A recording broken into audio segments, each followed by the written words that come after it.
Health, Education, Labor, and Pensions will come to order. Today we are going to be discussing one of the major health crises in America, and that is the diabetes epidemic that is having a huge impact on our country and an issue that must be addressed. Diabetes, as I think we all know, is not only a serious illness unto itself, but it is a contributing factor to heart disease, stroke, amputations, blindness, and kidney failure. Type 1 diabetes is a major problem that impacts over 1.4 million Americans, and we're going to be discussing that issue today. And my understanding is that Senator Cassidy has brought two witnesses who are extremely knowledgeable about type 1 diabetes, and we look forward to hearing what they have to say. My focus is going to be on type 2 diabetes, which impacts about 95% of Americans who have diabetes. There is obviously a whole lot that can be said about diabetes, but here are just a few of the questions that I hope we will dive into this morning. First, and maybe most importantly, why have we seen a huge increase in the number of people in America who have developed diabetes over the last 50 years? What's going on? What has changed? I think that maybe is the most important question. Secondly, how is diabetes impacting our healthcare system? And I think we know some of those answers. Thirdly, given the huge number of people who are struggling with diabetes, how can we make the treatments, and there are some very effective treatments out there, how do we make them available to everyone who needs them regardless of their income? And further, when we talk about the cost of treatments in diabetes, we are cognizant of the fact that Medicaid and Medicare and other public health programs spend huge amounts of money for those treatments, as do private health insurance companies. So how do we make sure that we don't bankrupt Medicare and Medicaid in the process of treating diabetes? First, the problem. Today in America, rather remarkably, we have over 35 million Americans, that's over 10% of our population, who have type 2 diabetes. And the cost of treating that disease is absolutely staggering. According to the American Diabetes Association, the total cost of diabetes in the United States was nearly $413 billion last year. $413 billion. And that's up 27% over the past 6 years. And that amounts to about 10% of our overall healthcare costs. So one out of every $10 spent on healthcare is dealing with diabetes. And when we talk about the type 2 diabetes epidemic and the huge increase in new cases, we must also talk about another epidemic, and that is the epidemic of obesity in America. Some 90% of people with type 2 diabetes are overweight or obese. These two epidemics go hand in hand. A key question that we must discuss: how did it happen, according to the CDC, that the rate of childhood obesity in America has tripled since the 1970s, and has gotten so bad that 1 out of every 5 children and over 40% of adults in our country today are now obese? Why is it that, according to the CDC, the number of children in America with type 2 diabetes is estimated to skyrocket by nearly 700% over the next 40 years unless we get a handle on that issue? That's just an extraordinary number. The answers to those questions are not complicated. Difficult, but not complicated. For decades, in my view, we have allowed large corporations in the food and beverage industry to entice children to eat foods and beverages loaded up with sugar, salt, and saturated fat, purposely designed to be overeaten. The situation has gotten so bad that most of what children in America eat today consists of unhealthy, ultra-processed foods that doctors have told us lead to a higher risk of type 2 diabetes. Alarmingly, according to a recent study that will be discussed this morning, ultra-processed foods, which make up an incredible 73% of our nation's food supply, can be as addictive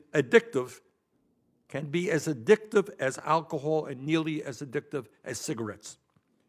While the diabetes and obesity rates in America soar, while we spend hundreds of billions of dollars to treat diabetes, the food and beverage industry spent $14 billion last year on advertising to make many of their unhealthy products appealing to the American consumer.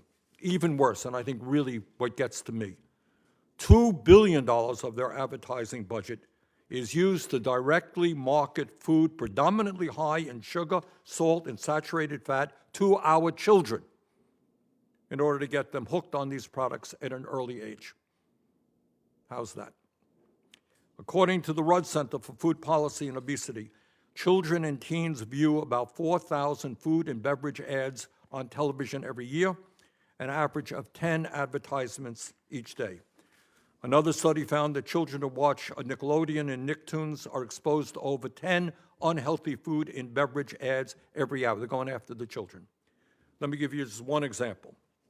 Last year, for example, Coca-Cola spent $327 million on advertising in the United States alone. Not one of those ads will tell you that drinking 1 or 2 cans of Coke a day will increase your chances of getting type 2 diabetes by 26%. I didn't quite see that in those lovely ads that they do. Nor will their TV ads tell you that one 20-ounce bottle of Coke contains over 15 teaspoons of sugar, more than twice the recommended daily limit for kids under the age of 18. Nearly 30 years ago, as I think we all know and the American people know, Congress had the extraordinary courage, and it was not easy, to take on the tobacco industry, whose products killed over 400,000 Americans every year, including my father. Congress had the courage to do that then. Now is the time for us to seriously combat the type 2 diabetes and obesity epidemics in America. In order to do that, we must have the courage to take on the greed of the food and beverage industry, which every day is undermining the health and well-being of our children. As adults, as responsible people, as representatives of the American people, we have got to do that. And in my view, a good place to start would be to ban junk food ads targeted to children. Now, this is not a radical idea. The NIH has estimated that if the United States banned fast food advertising marketed to children, talking about kids, we could cut the childhood obesity rate in our country by up to 18%. In the 1980s, Quebec banned junk food advertising to children. Today, Quebec has the lowest childhood obesity rate in Canada and the highest consumption of fruits and vegetables of any province in their nation. Ireland, Sweden, South Korea, Taiwan, Spain, Portugal, and several other major countries throughout the world have either seriously restricted or banned junk food ads targeted to children. In addition to addressing the causes of type 2 diabetes, there is another important issue that we have got to address. We have got to make certain that the treatments available to people with diabetes are affordable for all Americans and are not bankrupting federal health insurance programs or raising the cost of private insurance. The very good news is that a new class of treatments for diabetes and obesity, like Ozempic and Mounjaro, have the potential to be a game changer with respect to these major epidemics. According to clinical trials, these drugs, which suppress appetite, have been estimated to help people lose 15 to 20% of their weight. That's the good news, and it's importantly good news. The bad news is that these drugs also have the potential to bankrupt Medicare and the American people. According to research published in the New England Journal of Medicine, if just 10% of people with obesity on Medicare took these drugs, it could cost Medicare up to $27 billion a year, driving Medicare premiums way, way up. Further, incredibly, these drugs, Ozempic and Mounjaro, are up to 15 times more expensive in the United States than they are in other major countries.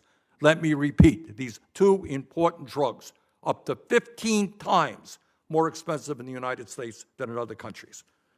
Ozempic, manufactured by Novo Nordisk, costs $12,000 a year in the United States. You know what it costs in Germany?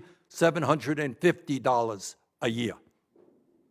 Mounjaro, manufactured by Eli Lilly, costs $13,000 in the United States, costs $2,000 a year in the United Kingdom. Incredibly, it has been estimated that Eli Lilly, Novo Nordisk, and others in the pharmaceutical industry stand to make as much as $150 billion off of these drugs each and every year by charging us by far the highest prices in the world for their products. This is, to my mind, unacceptable for so many reasons.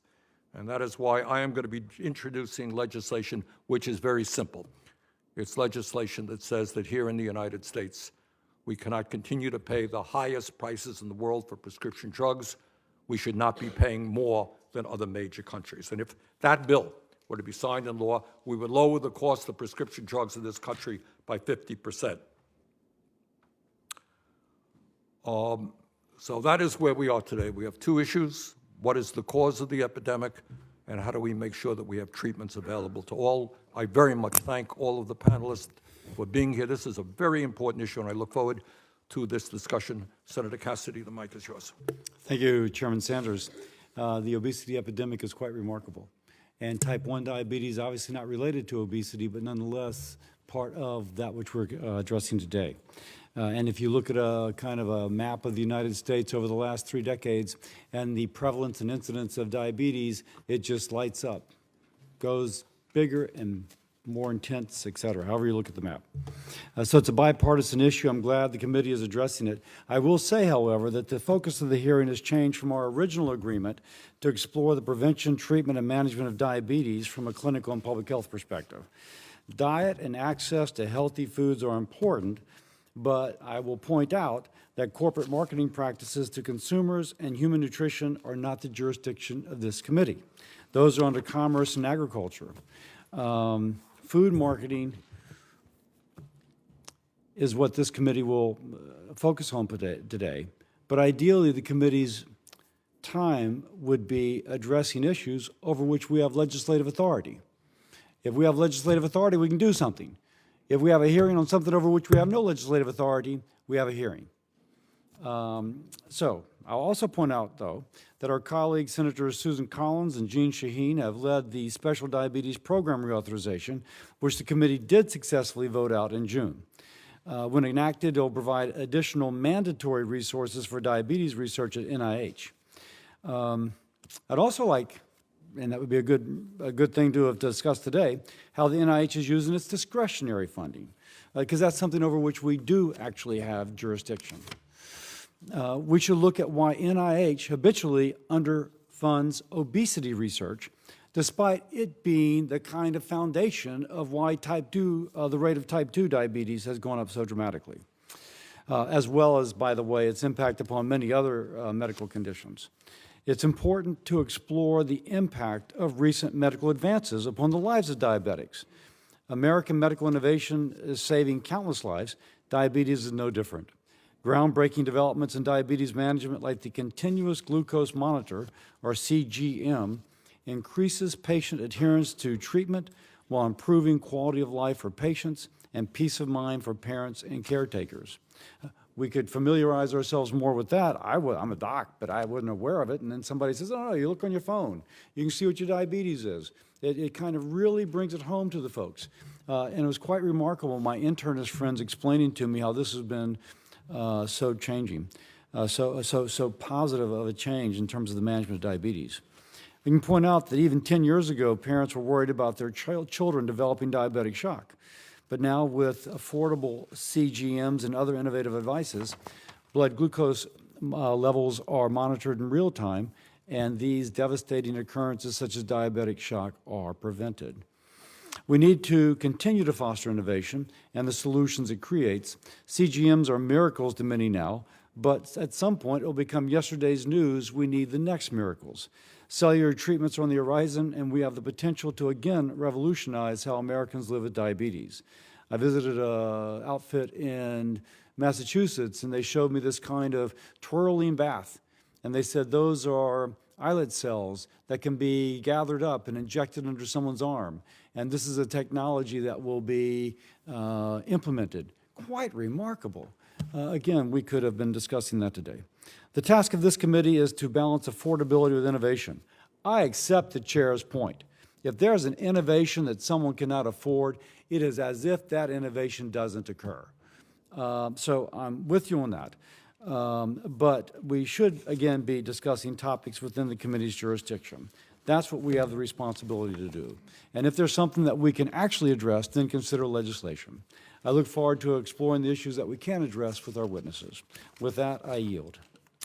Thank you very much, Senator Cassidy. Now we're going to hear from our very distinguished and knowledgeable witnesses, and we're delighted they're with us today. Our first witness will be Dr. Ashley Gerhardt, who is a professor of psychology and clinical science at the University of Michigan. Dr. Gerhardt's research focuses on the effects of poor nutrition on diabetes and obesity, and factors driving excessive consumption of unhealthy foods. Notably, she has published a recent study on how ultra-processed food can be as addictive as nicotine and alcohol. Dr. Gerhardt, thanks so much for being with us. Chairman Sanders, Ranking Member Cassidy, and distinguished members of the committee, thank you for the opportunity to participate in today's meeting. To begin, I will briefly review my qualifications to speak as an expert at this hearing. I received my PhD in clinical psychology at Yale University with a focus on addictive disorders, obesity, and disordered eating.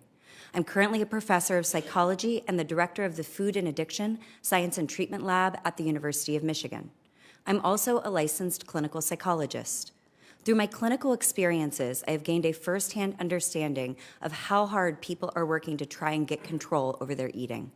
I saw that even when people were faced with life-threatening health conditions like diabetes and were very motivated to change, they still failed to do so. My research has been built on the parallels between what I observed in the clinic and my scientific training on how certain substances can trigger addictive processes. In my research, I use multi-method approaches to explore the neurobiological, psychological, and behavioral factors that contribute to compulsive overeating and its negative consequences like obesity and diabetes. The American food supply has changed dramatically over the last 40 years. The American diet is now composed mostly of ultra-processed foods. Ultra-processed foods are industrially manufactured products created by deconstructing foods from their component parts, modifying them, and combining them with a myriad of additives. The resulting ultra-processed foods contain little, if any, whole foods, and they are a major source of added sugars and saturated fats in our diets. The average American adult and child gets the majority of their calories from ultra-processed foods.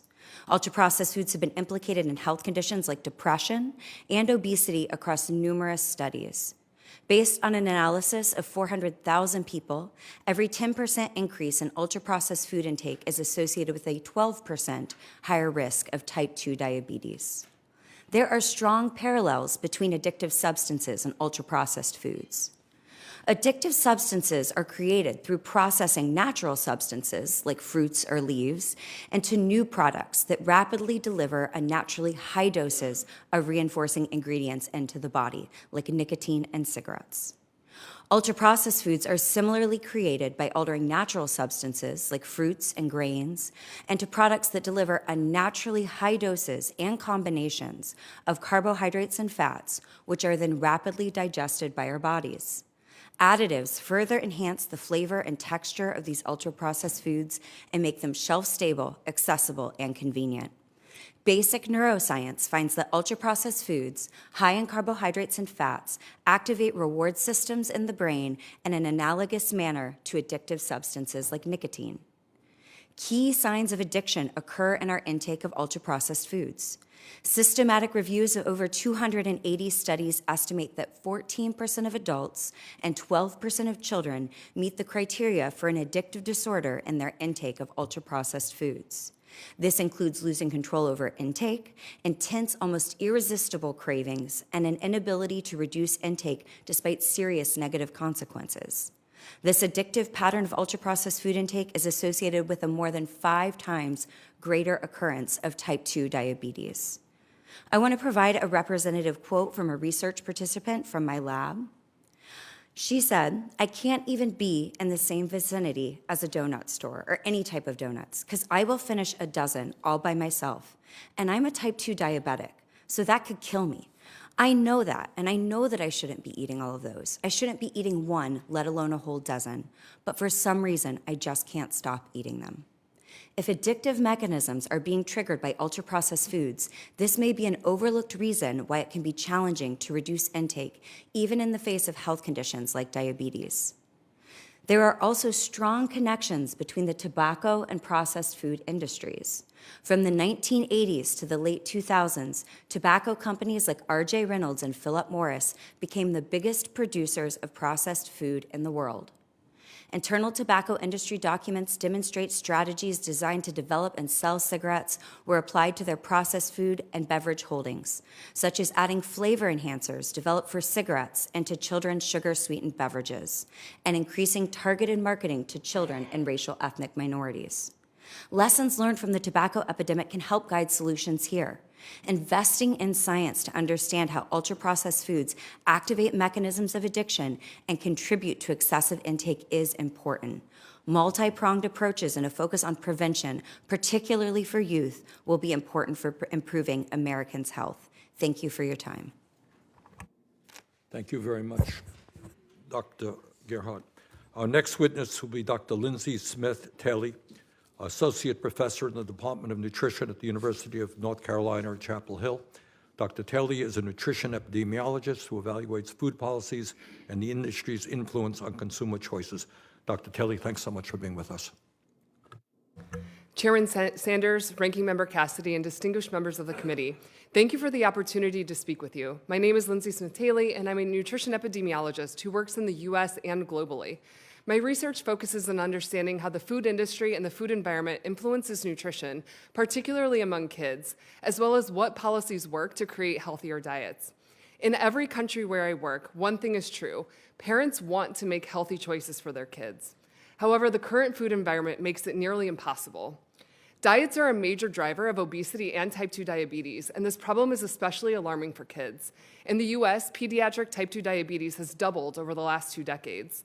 Healthier diets prevent diabetes and are more cost-effective than medication. So why don't we change our diets? First, our food supply. Most of our packaged foods are ultra-processed, and nearly half are too high in added sugar, sodium, and saturated fat. Our food contains more sugar and sweeteners than other high-income countries. We can't make healthy choices if healthy food is unavailable. Second, these products are aggressively marketed to children and disproportionately targeted to Black and Hispanic youth. Food companies spend $14 billion a year on food advertising in the U.S., of which 80% is for unhealthy foods. Marketing is powerful. It makes kids want unhealthy foods, and it makes them consume more of them. Third, kids still get mostly ultra-processed foods at school. Unhealthy food marketing inside schools is also very common. This serves to hook kids on unhealthy foods at a very early age. It's also very hard for parents to know what's healthy versus unhealthy. Nutrition claims like 100% all natural are very common in our food supply and lend an aura of healthfulness even to unhealthy foods. Meanwhile, the Nutrition Facts Panel provides useful information but can be hard to understand. Parents can't make informed choices without accessible information. Another major factor is price. Ultra-processed foods tend to be cheaper than healthy foods. Even though parents want to buy healthy foods, they buy ultra-processed because it's cheaper. Right now, the price of these unhealthy products does not reflect the health cost of consuming them. Lastly, the food industry has interfered with science and policy. Companies have paid to play by funding professional societies and research scientists to change the narrative about what causes obesity and diabetes. They also position themselves as part of the solution through voluntary initiatives, despite overwhelming scientific evidence that these programs are ineffective. So how can we fix this? We already have good data on what works. First, the U.S. should require clear nutrition labels on the front of food packages, a policy that the majority of Americans support across political parties. The FDA is currently researching front-of-package labels for the U.S. However, many of the designs that the FDA is focusing on are not based on the scientific evidence from the 10 countries that have implemented these labels, nor the many experiments we've conducted in the US. For example, several of the proposed FDA labels include numbers or color schemes that research shows consumers do not understand. In contrast, simple nutrient warnings like those in Mexico and most of South America are well understood even by children. In addition, in countries with these labels, the food industry has cut sugar, sodium, and saturated fat with no adverse effect on the economy. The FDA needs to work closely with scientists to develop evidence-backed labels that are easy to understand and clearly signal to consumers when products are unhealthy. Second, the US should limit unhealthy food marketing to kids, much as it has for tobacco. Restricting where ads appear and the use of techniques like cartoons cut kids' exposure and helps them develop healthy preferences. Also, companies should not be allowed to take tax deductions on what they spend on food advertising. Third, our kids deserve classrooms that are free from corporate food.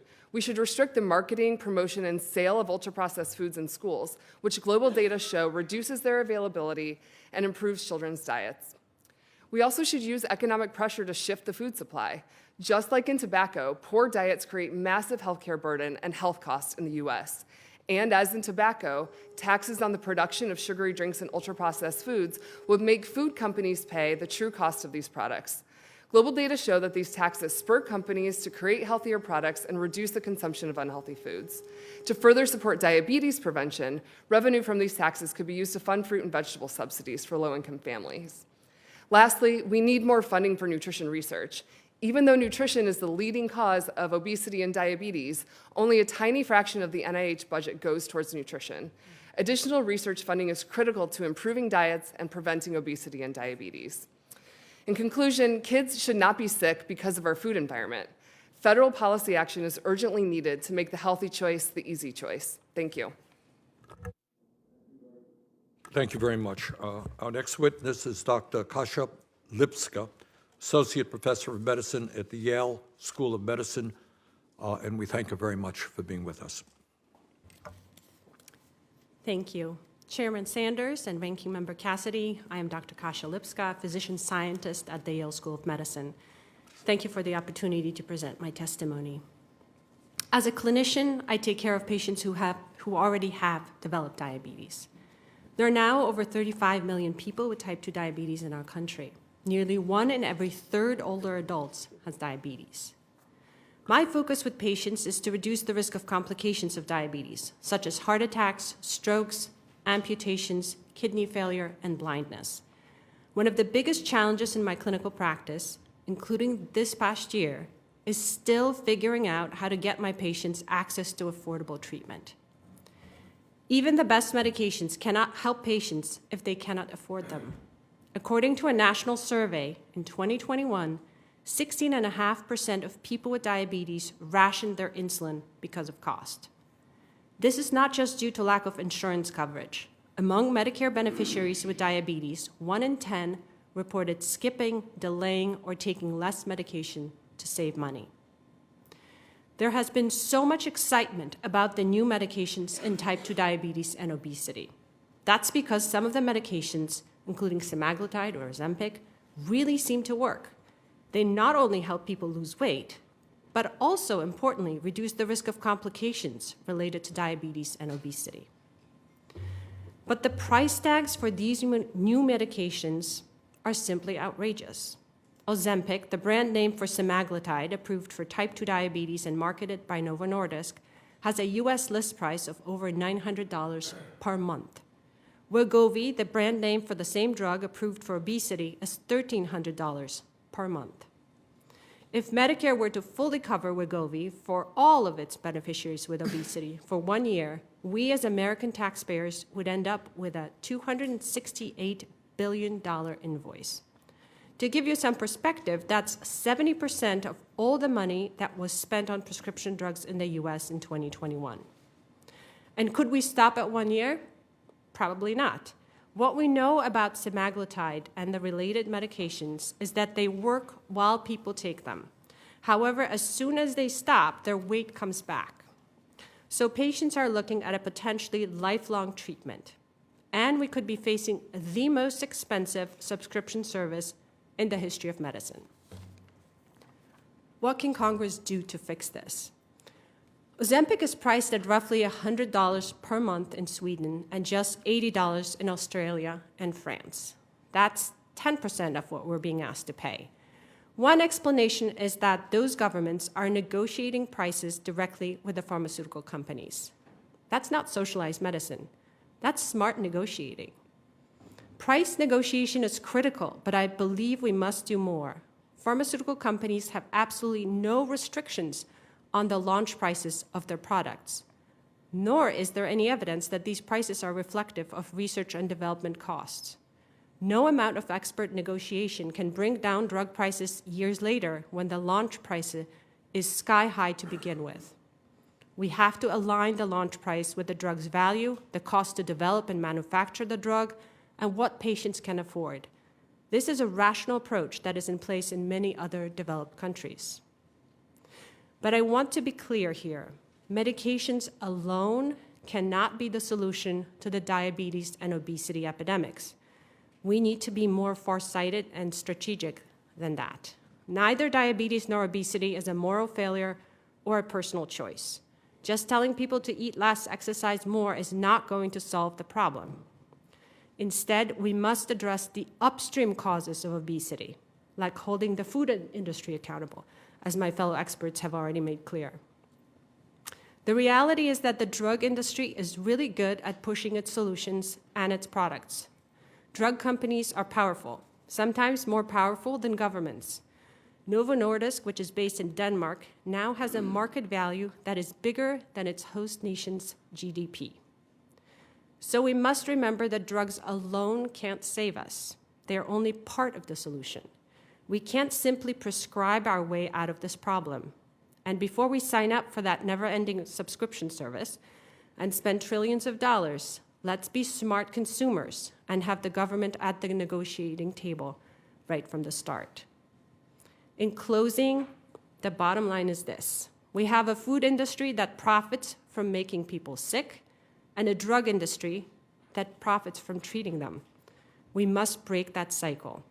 Thank you. Thank you very much. Senator Cassidy, you want to introduce your witnesses? Yes, thank you, Mr. Chairman. Pleased to first introduce Mrs. Natalie Stanback, a mother to a type 1 diabetes patient.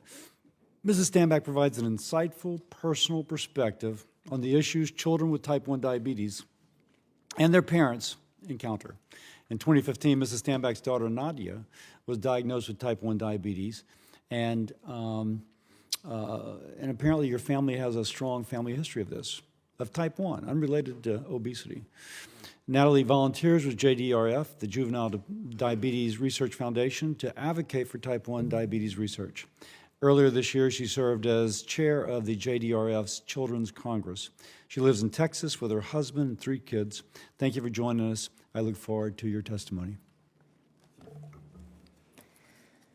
Chairman Sanders, Ranking Member Dr. Cassidy, members of the committee, thank you for inviting me to testify today.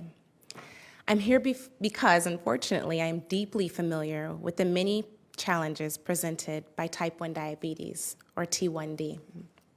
I do not have this disease, but my 11-year-old daughter Nadia does, and she lives with it.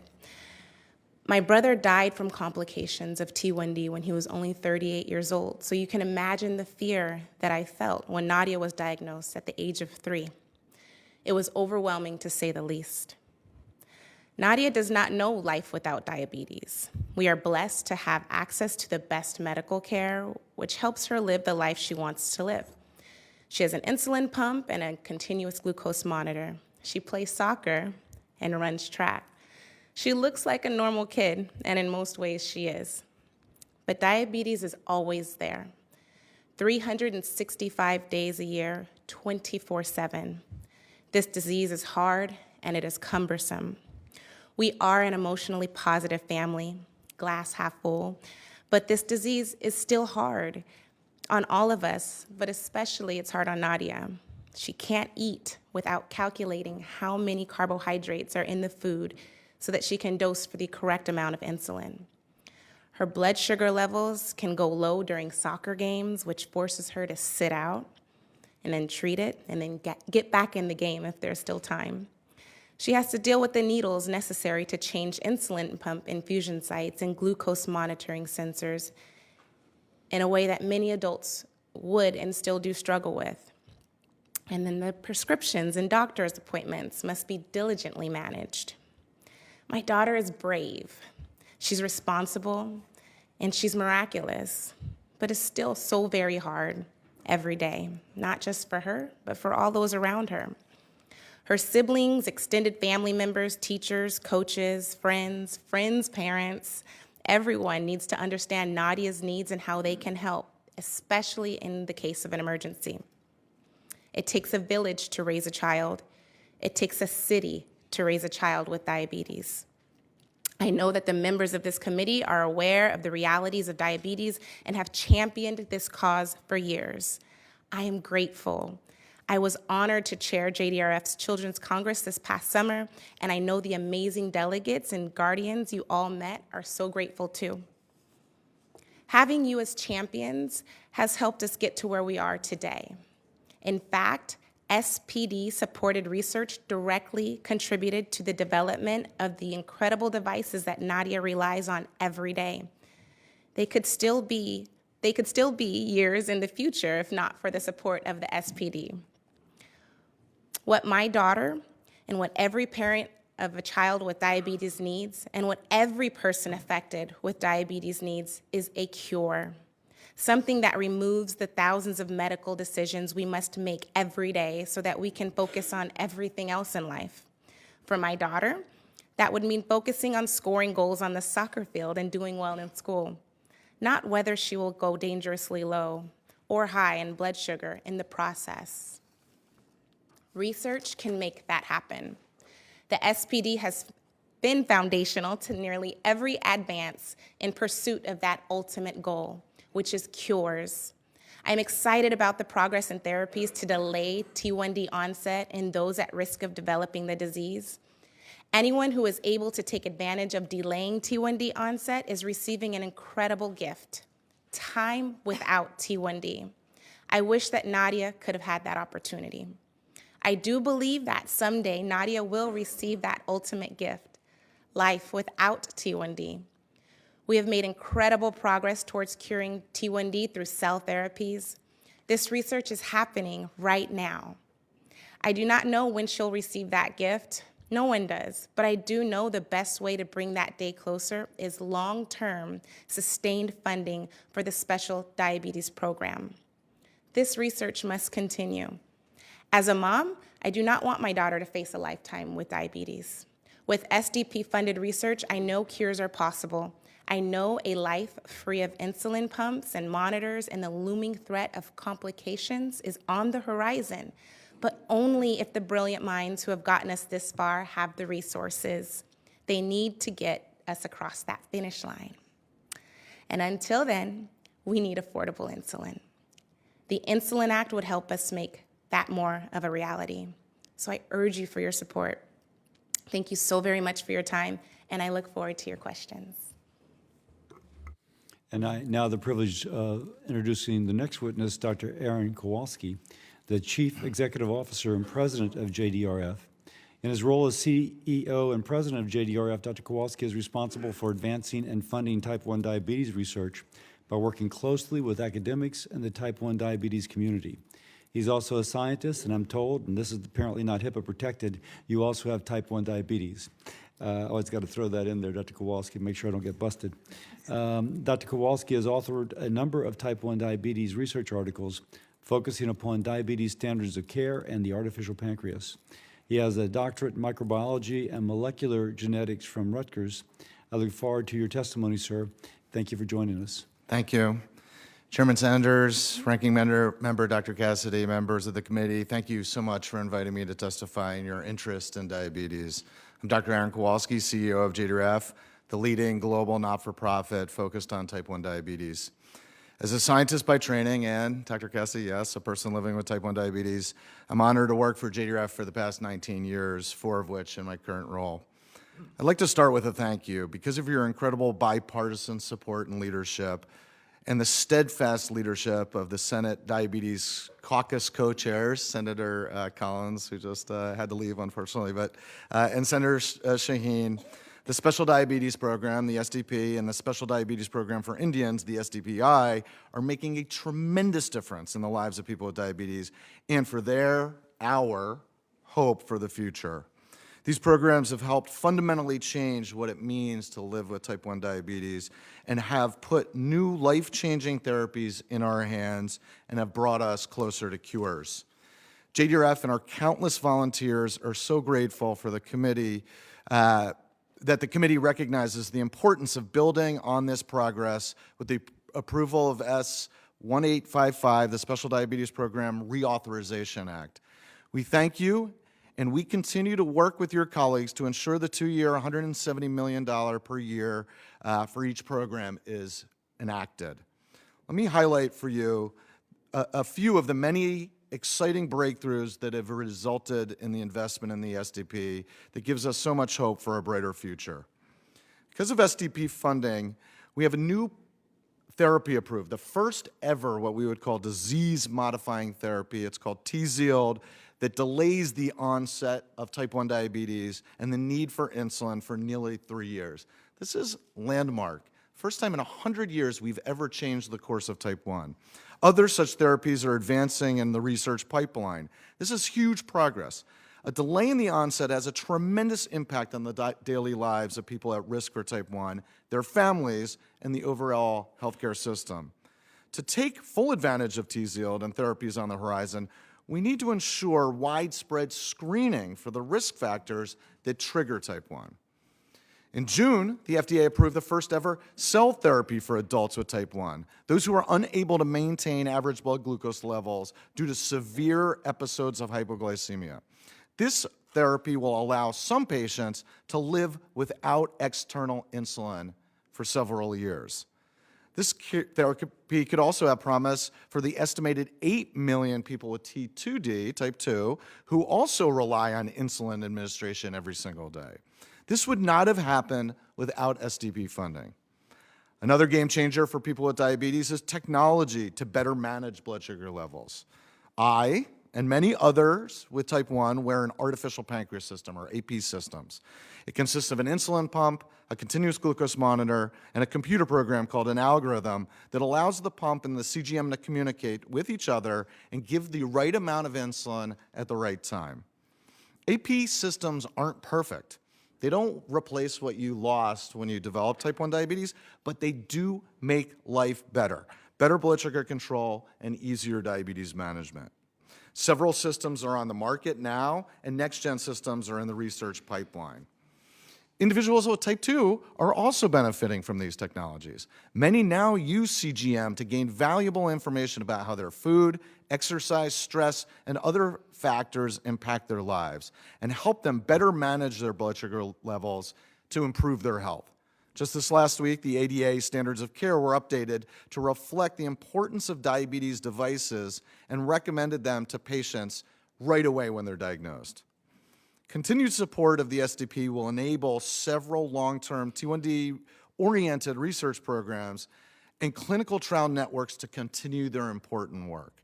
It will enable researchers to explore new opportunities.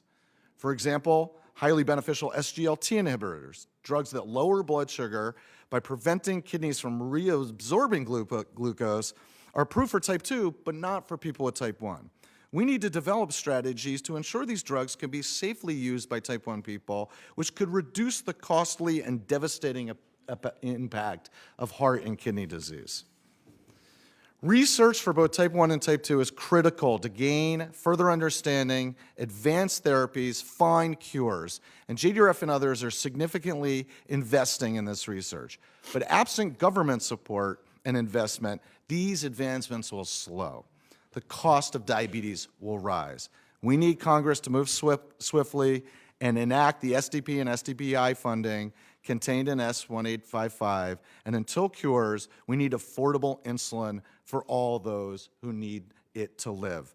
JDRF supports the Bipartisan Insulin Act of 2023, led by Senators Collins and Shaheen, and calls on Congress to support its enactment. Thank you again for this opportunity to testify, and I look forward to your questions. Thank you very much, Dr. Kowalski. This familiar product is a 20-ounce bottle of Coke, contains over 15 teaspoons of sugar, more than twice the recommended daily limit for kids under the age of 18. This is a 12-ounce can of Coke, and according to the Center for Science and the Public Interest, people who drink 1 or 2 cans of Coke a day, quote, have a 26% greater risk of developing type 2 diabetes than people who rarely consume such drinks, and the risks are even greater for young adults. Dr. Taylor, do you believe that Coca-Cola and companies that make similar products should be marketing these products to children?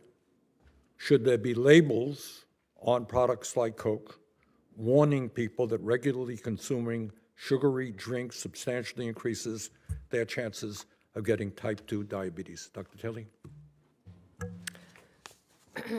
We know that food marketing is very effective for kids, and over 50% of our kids are still drinking products like Coke on a daily basis. That consumption has gone down over recent years, but still remains far too high. These kids are being marketed products like Coke in many different ways. Increasingly, this is proliferating on social media and online, where kids aren't even able to identify it as advertising. Kids are seeing nearly 200 ads a week for products like Coke. And so this is really getting into their heads and creating these strong preferences for these products at a very early age. In terms of clear labeling, we have a lot of data both from experiments that we've done here in the US and from global evidence from countries that have implemented these labels, that these labels help people really clearly see when they're looking at the package that this is unhealthy. Coke is a product that is more clear. More consumers know that sodas are unhealthy. But when we think about fruit drinks, those are the products that kids consume the most. Those are products that parents think are healthy. Those are confusing products, and they still contain a lot of sugar. So warning labels would really help parents understand that better. Apologize for cutting you off. We don't have a lot of time. I want to get to Dr. Gerhardt. According to your testimony, the food and beverage industry has used some of the same tactics as the tobacco industry to get our kids addicted to ultra-processed foods that are high in sugar, salt, and saturated fat. Is that correct? Are we seeing products sold to kids similar to the style used by the tobacco companies? Yes, so there's documented evidence, given the intertwined histories between the tobacco industries and the processed food industries, that the strategies used to sell, create, market cigarettes were applied very intentionally to improve the profit margins of especially children's sugar-sweetened beverages. And we know that our brains were never developed to handle this level of food reward, the amounts of sugar, how rapidly they're being delivered into the body, that these are really effective at engaging the core neurocircuitry of addiction. Okay, thank you. Dr. Lipska, Ozempic costs about $12,000 per year in the United States, but just $2,000 a year in Canada and $750 in Germany. What do these very high prices mean for your patients? Do you think your patients would be living healthier lives if we can make these drugs more affordable? Mr. Chairman, absolutely. These prices are, as I said, outrageous. And what happens is that patients cannot afford those medications, and so they go without. And we know these medications have effects in terms of reducing the risk of heart disease. When people go without, they're at risk for these complications. They would be healthier if they were able to afford them. Would I be correct in saying not only do people suffer and die unnecessarily, but the cost of the healthcare system increases? If I can't give you a drug, you end up in the hospital. Am I correct on that? Absolutely. Absolutely correct. Okay. Senator Cassidy? I'm going to defer to Senator Marshall, but before I do so, I'd like to have unanimous consent. Senator Collins had to leave for a just-called committee hearing. She asked that I submit for the record testimony from the Endocrine Society. Unanimous consent to do so. With that, I defer to Senator Marshall. Yep. Thank you, Ranking Member, and thank you, Chairman. I sat here in this committee hearing and my head is just spinning. Been on this committee for 3 years, and I'm not sure we've made any meaningful impact yet on diabetes, a huge epidemic, as we already know this. Certainly there's opportunities to attack the nutrition standpoint, the education standpoint. It's time to stop studying it and forming committees. It's time to move forward with action. I think we all understand the cost of prescription drugs is part of the challenge here. It's interesting to me that in 2022, Americans spent $633 billion on prescriptions. $633 billion. Almost $500 billion of that went through the hands of our pharmacy benefit managers. So 5 out of $6 that Americans spend on prescription drugs go through the hands of pharmacy benefit managers. And of course, there's kickbacks. They give some of that money back to Medicare and insurance providers, and we have no idea who and how much those are going to. But in case you're feeling sorry for the PBMs, they had a profits of $27 billion in 2022. $27 billion was their profit margin. Three PBMs are now ranked 4, 5, and 12 on the Fortune 500 list. So as I look to solving this problem of prescription drugs to treat diabetes, I try to figure out where's the biggest bang for the buck without destroying innovation.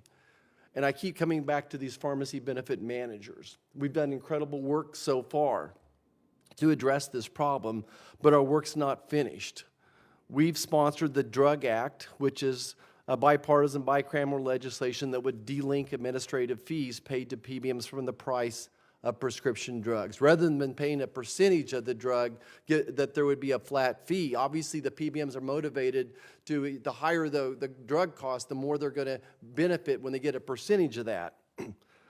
We've had great co-leads here with Senators Kane and Braun, and we withdrew our amendment because it didn't have a CBO score at the time.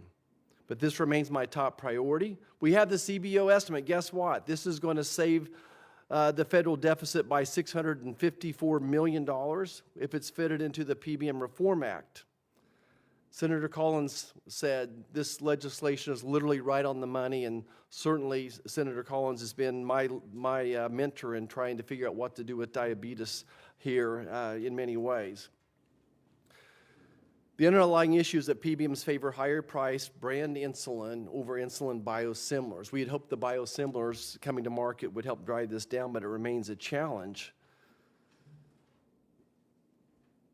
This legislation eliminates the perverse incentives of PBMs to block access to affordable insulin biosimilars and generic drugs.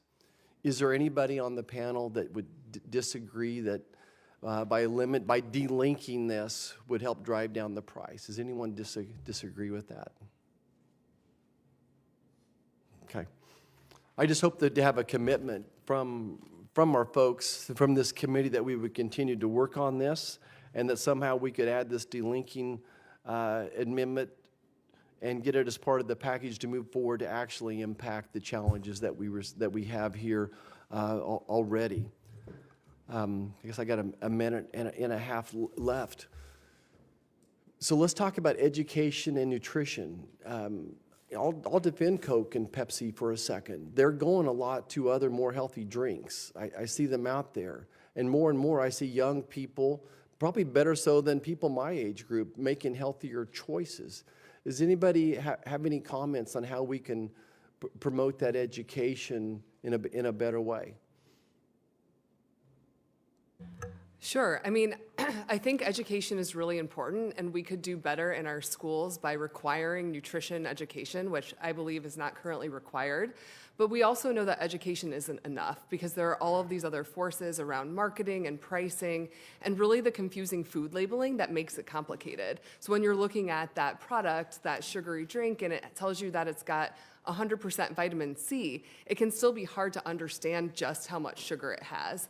So there are other things that we could be doing besides education that would help people make healthier choices, because we know people want to do that. It's just currently hard to do that, even when they have education. Okay, thank you so much. I yield back.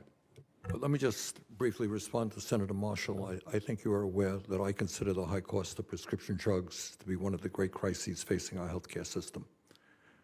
We're going to have to take on 1,800 well-paid lobbyists from the pharmaceutical industry here and all of the campaign contributions that they make. This ain't easy. But I think for the sake of diabetes and so many other illnesses, it should be a major priority of this committee, and I look forward to working with you to make that happen. Senator Hassan, I believe, is next. Thank you, Mr. Chair and Ranking Member Cassidy, for this hearing. Thank you to our witnesses for being here today. Really helpful testimony. I want to start with a question to you, Dr. Lipska. Last year, 3 major insulin companies announced that they would limit the cost of insulin to $35 a month for all patients. However, we've heard that patients may not actually be getting that discount at the pharmacy counter. In August, Senator Smith and I wrote a letter to Eli Lilly, Novo Nordisk, and Sanofi asking how their companies will ensure that patients can get insulin at this lower price. The responses from the companies confirm that many patients have to navigate a complex system of manufacturer coupons and online applications in order to access low-cost insulin. While these programs allow drug makers to say that their insulin is low cost, they can be really nearly impossible for patients to navigate. So what are you hearing from your patients about the affordability of insulin and other diabetes medications? Thank you for this question. It's so important, and this is why I'm here. I heard that the companies announced their cuts. I heard them give you their word, Yeah. right? And my patients are not getting $35 insulins. I thought initially maybe they're doing something wrong. Let me try it. Let me try to print out the coupon. I asked my nurses in the Yale Diabetes Center, are you paying $35? Are you commercially insured? Are you getting this deal? No, they're not either. So I don't know. The system is really, it's really difficult to navigate. That's true, but we're savvy in our Yale Diabetes Center, and we can't get that deal. Well, that is very helpful and something that we all need to follow up on, obviously, and I appreciate your work in this area.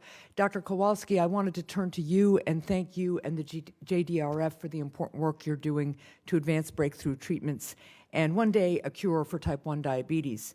In particular, you mentioned some of these clinical trials on one type of cell therapy, and Dr. Cassidy did too, called islet therapy, has been really promising. This therapy, along with biofabrication, is being researched and developed in New Hampshire. And I'd invite the chair and ranking member to New Hampshire to see our biofabrication center and could remove the need for insulin injections for some patients. Dr. Kowalski, I'd like you to speak to the impact that this breakthrough therapy could have on patients with diabetes. I'd also like the chair and ranking member to consider follow-up hearings or work on making sure that the FDA has the approval pathways they need for some of this groundbreaking research. Excellent. Thank you for the question, Senator Hassan. And I was fortunate to be in Portsmouth at groundbreaking for a cell manufacturing facility that Vertex is building. Cell therapies have the potential for me to take off my pump. And it gives me incredible excitement. For years, I mentioned cell therapies have provided a pathway to cures, but they've required somebody to donate a pancreas upon death. We now have the ability to make insulin-producing cells from stem cells. The 8 million people in the United States on insulin could benefit from these tremendous advancements. And Senator Marshall said the committee hasn't made an impact. They have. You have. The advancements funded by SDP have brought us to the cusp. We are in human trials right now. People are coming off insulin. The first patient has been off insulin for 2 years now. It is absolutely amazing. So the continued support here is to drive this towards what we'd call an immunosuppression-free version, and that's where further research is needed. But the potential is massive. I truly believe I will be cured in my lifetime, as will my brother who lives with type 1 diabetes, and this funding is critical to get us there. Thank you. One more question for you, Dr. Lipska, before my time is up. As we've heard today, new evidence shows that some diabetes drugs, such as Ozempic, appear to improve other conditions, such as obesity and heart disease. However, with higher demand for these medications, I'm hearing from constituents with diabetes who are experiencing really long delays to get their prescriptions filled. So how can Congress ensure that all populations that can benefit from this medication have access to it? That's a very important question. Yes, I'm seeing patients, my patients who come in, previously well-controlled, uncontrolled diabetes because they're not able to access their medication. So the supply issue is important, but there's also really important shortages because of the price. Right. And I think that's where this committee can really help to ensure that patients can afford these drugs, which are transformative, but not if you cannot take it. Thank you very much. I yield, Mr. Chair. I will defer to Senator Budd. Thank the ranking member, thank the chair, and the witnesses for being here today, including, I think, one from North Carolina. So glad to have you all here. So back in November, so not too long ago, the Wall Street Journal reported on a phenomenon where pharmacy benefit managers, PBMs, they favored drugs with higher list prices. I think Senator Marshall mentioned this phenomenon. For example, one particular brand of insulin sells at $274 per vial, while an unbranded counterpart sells at only $25 per vial. Now, according to the Wall Street Journal, half as many Americans have insurance coverage for the less expensive product as for the higher priced brand, which accounts for about 61% of the prescriptions. Now, this is important because the PBMs that are in there, they preferred coverage for the higher priced medications because they're reimbursed on percentage of the list price. So the proposal that Senator Marshall discussed on delinking PBM reimbursement from the list price, I think that would go a long way in realigning incentives to best serve the interest of patients. Now, a paper published by the American Enterprise Institute, it makes clear that the list price, and I believe the chair mentioned list prices when he was referring to some anti-obesity drugs that were $12,000 or so, but I don't think the list price is really the best way to look at that, and that's not the best indicator of their true cost. Specifically, the study reveals that the rebates that manufacturers pay to those PBMs on anti-obesity medication can be as high as 80% of the list price. So I ask unanimous consent to submit the paper for the record. Thank you, Chairman. Thank you. So the question, Dr. Kowalski, again, thank you for being here. And again, I appreciate your presence in my state of North Carolina. You're making an impact there. And a lot of friends affected by this in similar situation to you. And Natalie, thank you for sharing the story of your daughter, Nadia. So the insulin of 100 years ago, they're not the same insulins that patients are utilizing today, as I understand. There have been countless innovations with insulins, auto-injectors, longer-lasting insulin, some of the references you mentioned. So Dr. Kowalski, could you speak to how public-private partnerships have contributed to some of these advancements? No, this has been an incredibly important field. When my brother was diagnosed in 1977 and I was diagnosed in 1984, we used cow and pig insulin. It was really, really difficult to manage, incredibly unpredictable. We've seen advancement over advancements in insulin, making insulins easier to use, more effective, and driving better outcomes. Today's insulins are not good enough, and I think this is the balance between innovation and access. JDRF believes we need to continue to innovate in better and better insulins. For example, we've funded what are called glucose-responsive insulins that would only work when your body needs them. These would be transformative. That said, an insulin that's generic and off the patent for many years needs to be accessible. No one with type 1 diabetes should go without insulin. You die. If you took away my insulin pump, I would die within a week. So this rationing of an insulin is an unacceptable outcome in the United States of America. So this is a balance that we need to strike, but the advancements that continue are critically important.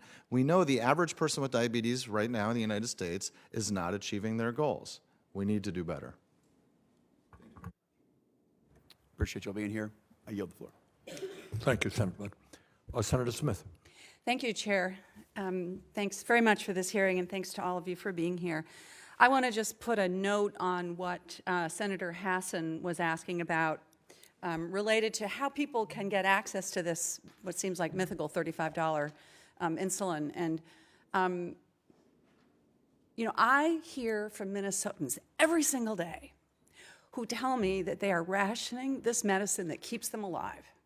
And then we have these big companies come in and tell us, oh, it's not us. We're doing everything that we possibly can. We're trying, you know, we're making our products available. And I don't believe it. I don't think that's what's happening. And Mr. Chair, I think that this is completely unacceptable, and obviously it just pisses me off. I really appreciate your testimony about how food is being engineered by these big food companies to be addictive and the impact that that has on people's health, their physical health, their mental health. It is pervasive. I also have been really encouraged by some of the preliminary results that we're seeing for around enrolling diabetic or pre-diabetic patients in food as medicine initiatives. On the other hand, when you actually are consuming real food, it has a big impact on the quality of your health. And these studies, as I understand it, are showing decreases in AIC levels, increases in food security, and improvements in self-management of diabetes. So Dr. Talley and Dr. Gerhardt, could you talk a little bit about this? What is the potential of this? What is the correlation between access to healthy foods and the risk of diabetes? And what should we be doing to take down some of the barriers that make it difficult for providers to support that kind of therapy? Thank you so much for this really important question. We're actually doing work in my lab right now, taking a food as medicine perspective. We have funding from the Eisenberg Family Depression Center at the University of Michigan. And again, I'm seeing as a clinical psychologist just this huge mental health epidemic in adolescents and teens. Yep. And we know that the majority of teens are maybe getting more calories from ultra-processed foods than any other developmental stage young children or adults. And yet we're seeing that when you can move people to real, nourishing, whole foods, that it doesn't just help improve their physical health, but their mental well-being. And so we're actually doing a trial to work with a company, Fresh and Lean, to deliver affordable, convenient, minimally processed, ready-to-go meal packages for people as a potential treatment for depression. And I think we need to think not just about cost and protecting against marketing, but part of what ultra-processed foods do is they're super convenient. They've been designed so you can just pour them in your mouth while you're driving your car. And cheap. And cheap. And so thinking about ways to make nutritious, nourishing food convenient, accessible, and affordable so it can compete with these hyper-palatable foods is key. Thank you. The food as medicine data so far are very promising. It shows that it reduces food insecurity, increases intake of fruits and vegetables, and reduces A1C. So that's great. From a prevention perspective, though, it means that somebody still has to get sick and access the healthcare system in order to get those prescriptions. And in an ideal world, we would see that people had access to those foods as part of their daily lives before they develop obesity or diabetes. I really appreciate that, and it gets to a whole other realm of questions that we could be asking if we were on the Ag Committee around challenges with concentration in the food sector, what that means for how people can get food deserts in rural communities and urban communities, particularly Black and brown communities. There's a lot of work to be done there. I want to just follow up on this for a minute more. We know that American Indian and Alaska Native adults are much more likely than white adults to be diagnosed with diabetes. And we also know that the Special Diabetes Program for Native people, which funds community-based initiatives, provides access to people to traditional food, native food, is really effective because it incorporates traditional practices and traditional foods in combination with clinical interventions. It seems like there's a correlation between what we're talking about here. Maybe I just have a few seconds more. Dr. Lipska, would you like to talk a bit about why this kind of program can be so effective? Absolutely. I actually spent some time working on the Navajo reservation, so I'm very familiar with the setting and the rates of diabetes. We have to tailor the foods so they're culturally appropriate for our patients, and we have to. But I just want to say I think we have to go really way upstream. I know we're out of time with these interventions because it's much harder to intervene, as you said, once people already have prediabetes or obesity. Thank you very much. Thanks, Mr. Chair. Thank you. Senator Cassidy. Senator Braun, would you like to go? Are you ready? Thank you. I'm ready. This has been a subject of interest for me way before I got to the U.S. Senate. When you're talking about diabetes, drugs, prevention, remediation, I wrestled with it to where I was at the point of frustration. There was nothing that you couldn't generally solve in running a business other than health care, which generally ended up how lucky you were that it was only going up 5 to 10% each year. So when we were at the point where I could really do something about it, large enough to self-insure, did three simple things. Number one, I realized none of my employees were healthcare consumers. They were the inelastic demanders of remediation, generally wanting the plan to pay for everything. And in the same way, if your private plan doesn't pay for it, people look to government to do it. It's created a system that has given us a bizarre kind of cross-purpose where it doesn't jibe with what works in most other markets. What I did, they became healthcare consumers. I gave them every wellness tool, including a free biometric screening. I didn't coddle them. You were going to pay more if you wouldn't take that. And you know what it's done? It has lowered healthcare costs. We've been doing that 15 years and have not had a premium increase.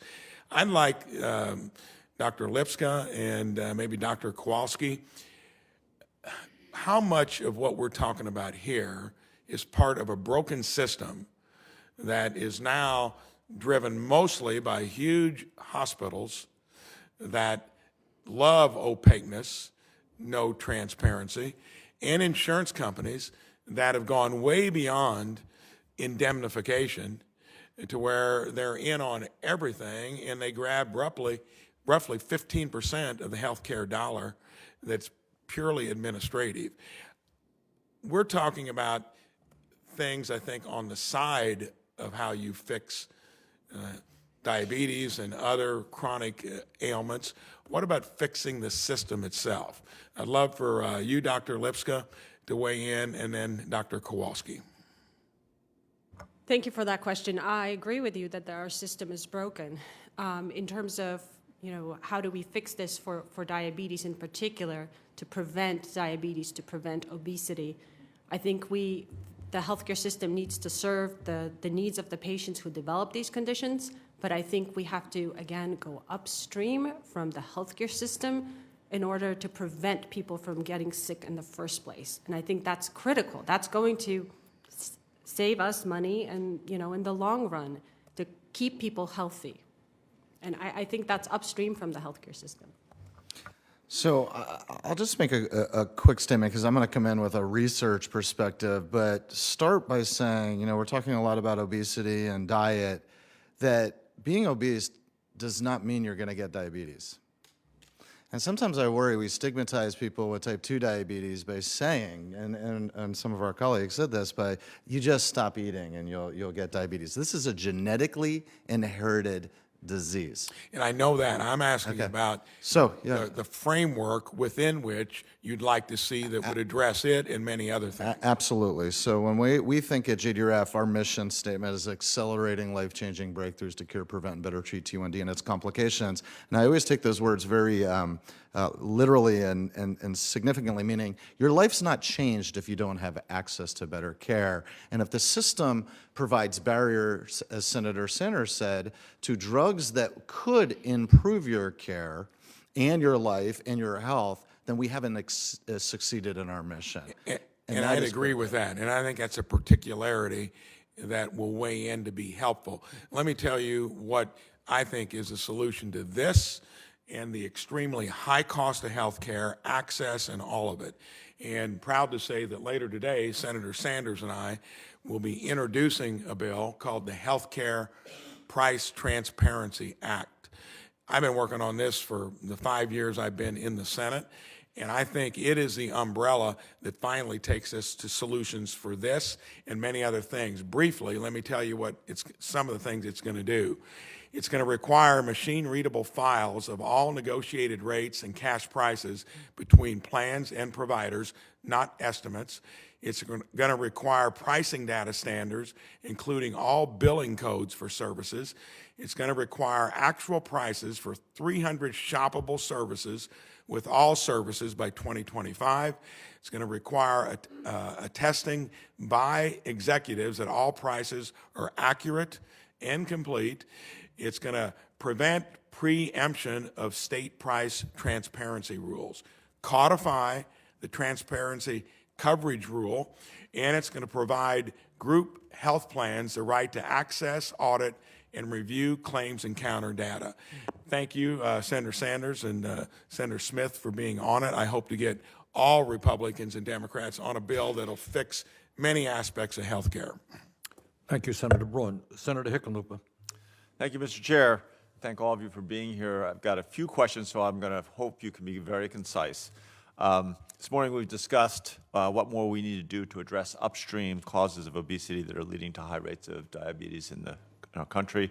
It's particularly important that we think about what we can do early on to ensure fewer of our kids end up with type 2 diabetes. In addition to nutrition, one major tool, which has been talked about somewhat, to improve overall health and wellness is access to green spaces and outdoor activity. Green spaces and getting kids into outdoor recreation can help promote the kind of lifestyle that keeps kids healthy. 1 in 3 Americans, including 28 million children, don't have access to green space within a half a mile. We're working on legislation to create a federal office of outdoor recreation, which will help ensure equitable access to recreation in all communities. So we'll start with Dr. Gearhart and Dr. Talley.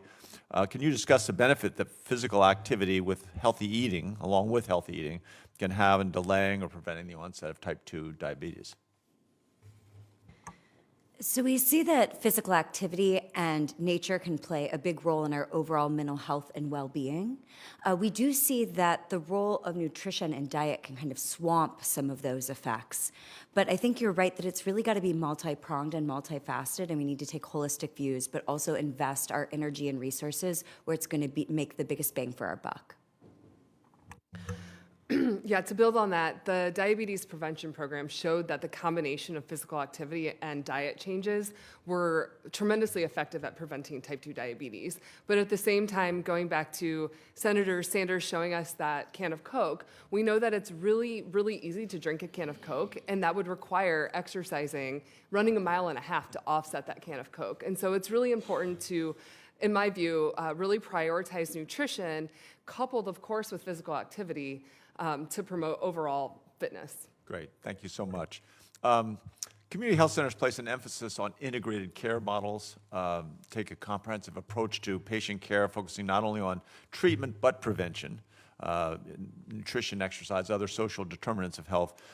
We've seen some compelling data on this committee that shows community health centers are more successful at helping patients with hypertension and diabetes control these issues, which really is remarkable because community health centers are more and more dealing with complex chronic conditions. So Dr. Lipska, what can other healthcare providers learn from community health centers and their approach to caring for diabetes patients?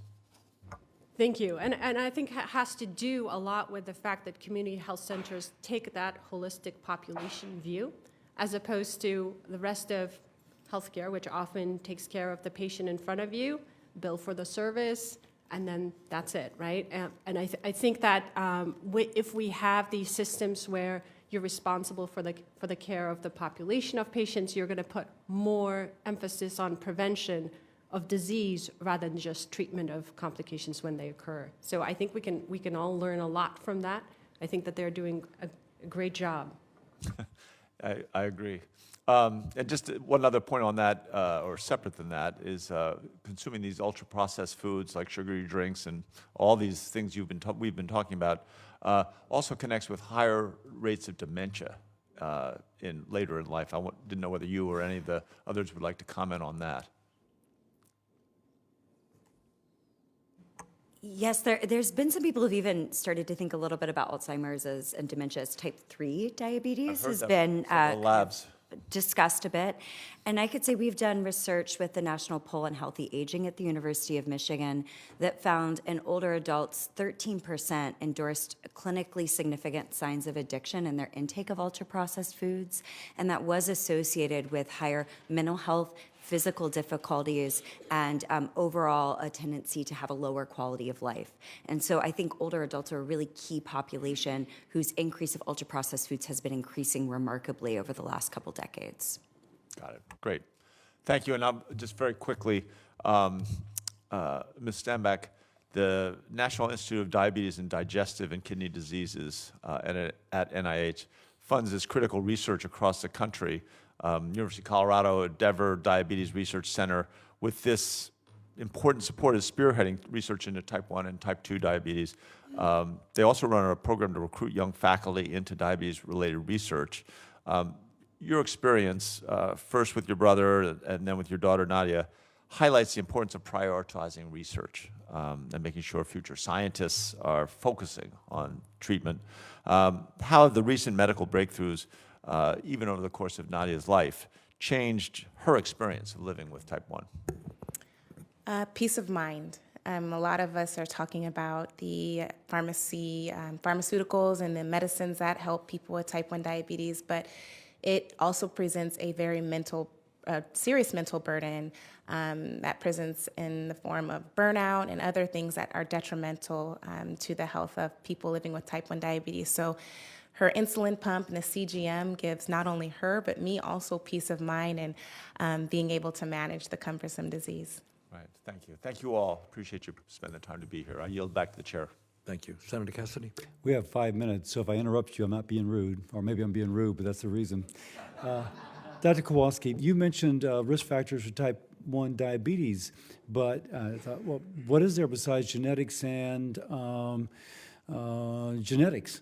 What are the risk factors? Are there other risk factors that we don't know about? Well, I think you're hearing that in both forms of diabetes, there's Just type 1. Okay, it's genetics and an environmental factor, and if we could find that environmental factor, we could stop this disease. So when you mention that we need to focus upon the research, it's just that this is to be developed. It's not that we know it now. You said that we need to study those who have the risk factors, but the principal risk factor would be like Ms. Dambach's family.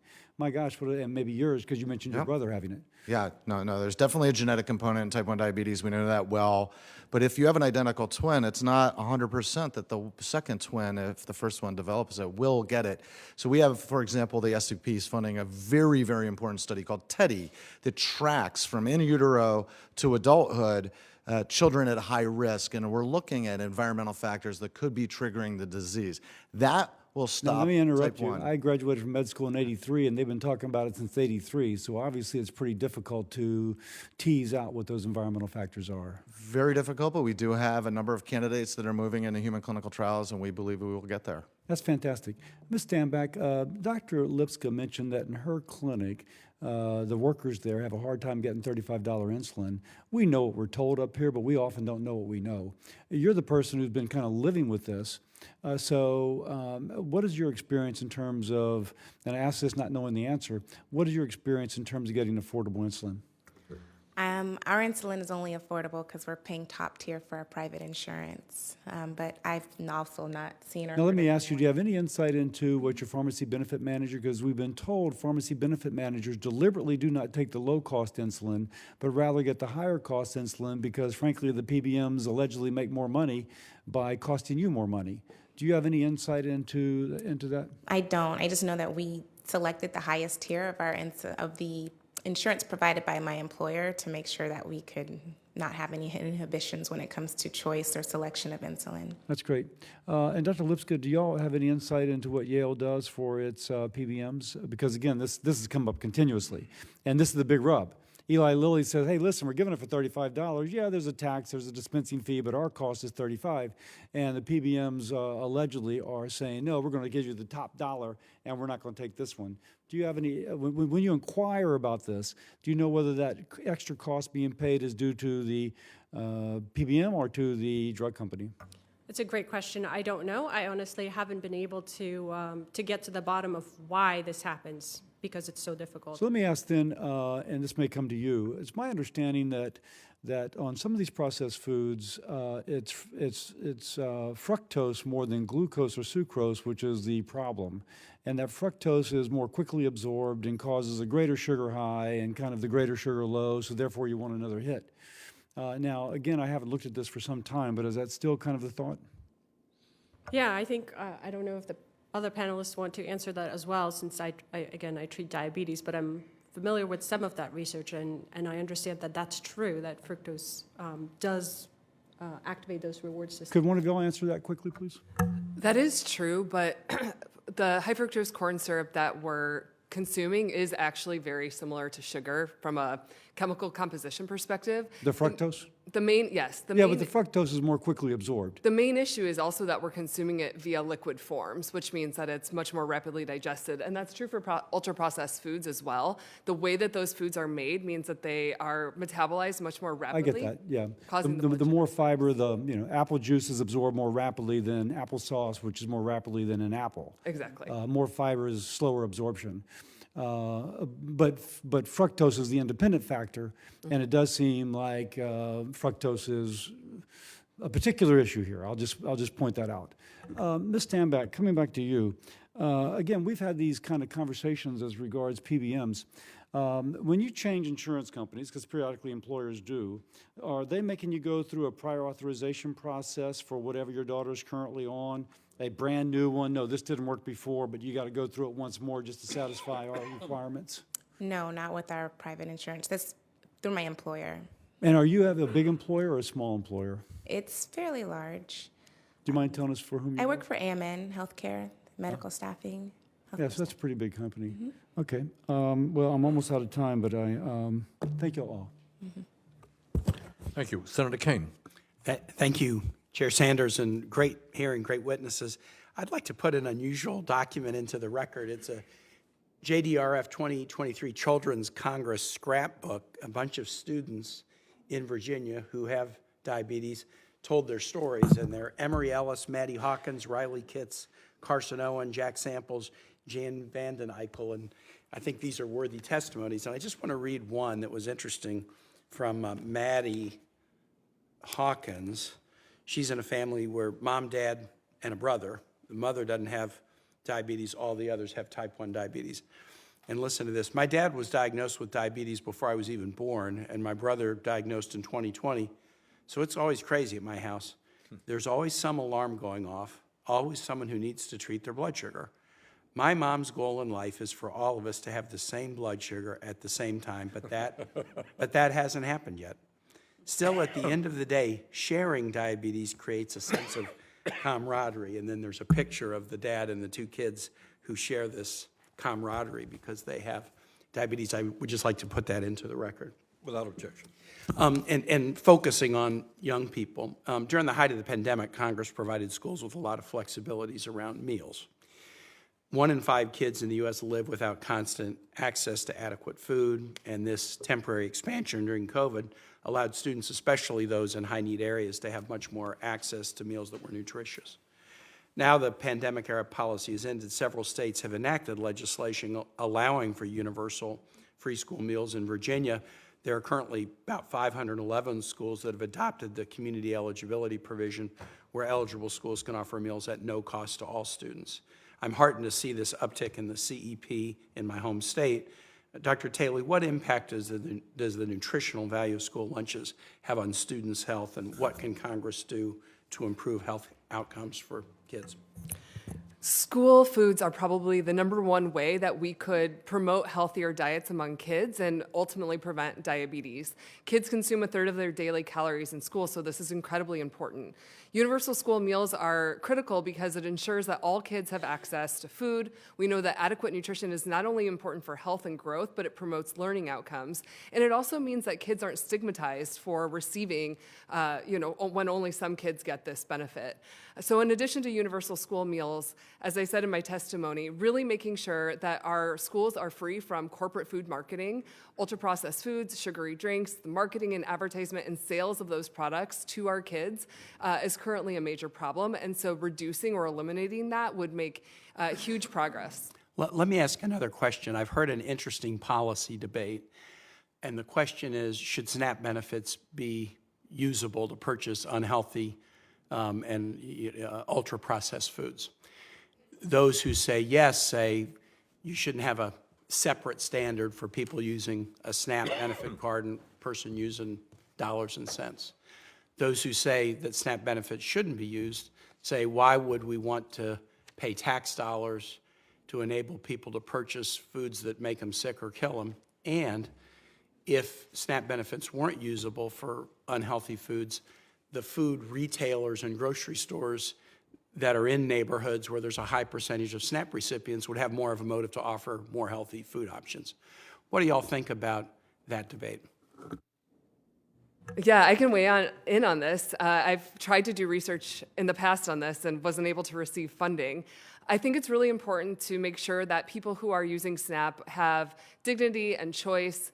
At the same time, when we think about restricting, I think the clear place where we would start with that is around sugary drinks. I think there's an argument to be made that those may not even be considered as foods. They provide no nutritional value, and the health harms are so very clear that SNAP is currently not allowed to use for like hot meals or alcohol or things like that. And I could see putting sugary drinks into that category.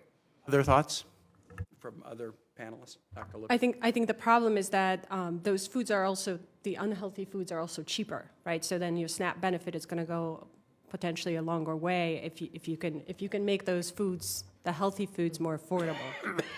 Yeah. That would make it easier. I mean, beyond restricting, the Double Up Bucks program is a really effective strategy to, instead of saying, well, you can't buy this, to incentivize people to buy fruits and vegetables by giving them more money to do that. Thank you. Mr. Chair, the last thing I'll mention, which isn't really a question, is I know we're talking about doing work on the Older Americans Act next year, and I think there's a lot in this space that really we could do as part of a reauthorization of the Older Americans Act that has been touched on in the testimony earlier, and look forward to working with you on that. I agree. Okay.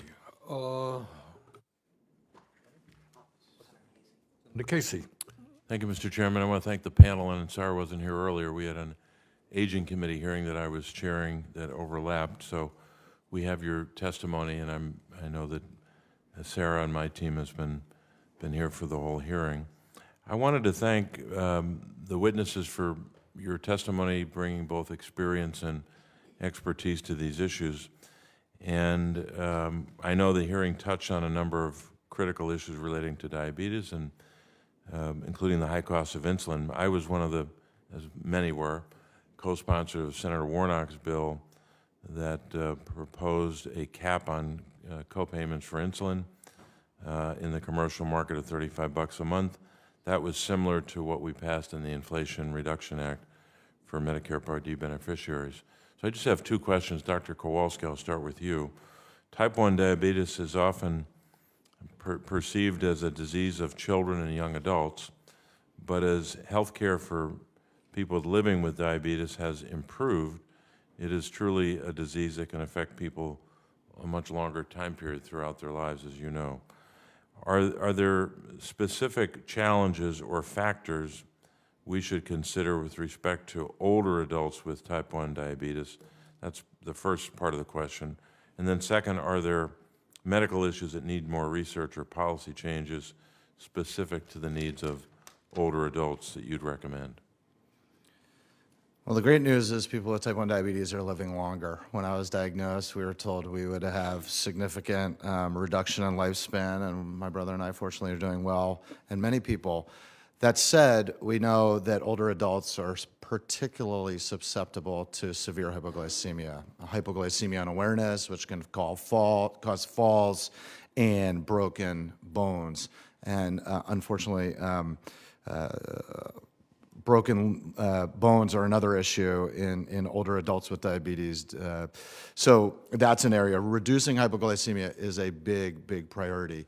As we drive better glucose control, we know that complications of diabetes that have been mentioned by a number of panelists, heart and kidney in particular, are forestalled, but don't go away. So the risk of long-term kidney disease, which is a major driver of CMS cost, is another area where we are making progress. We've mentioned the benefits of these new drugs, GLPs and SGLT inhibitors, can reduce diabetic kidney disease and cardiovascular disease, a particular problem in older adults with type 1 and type 2 diabetes.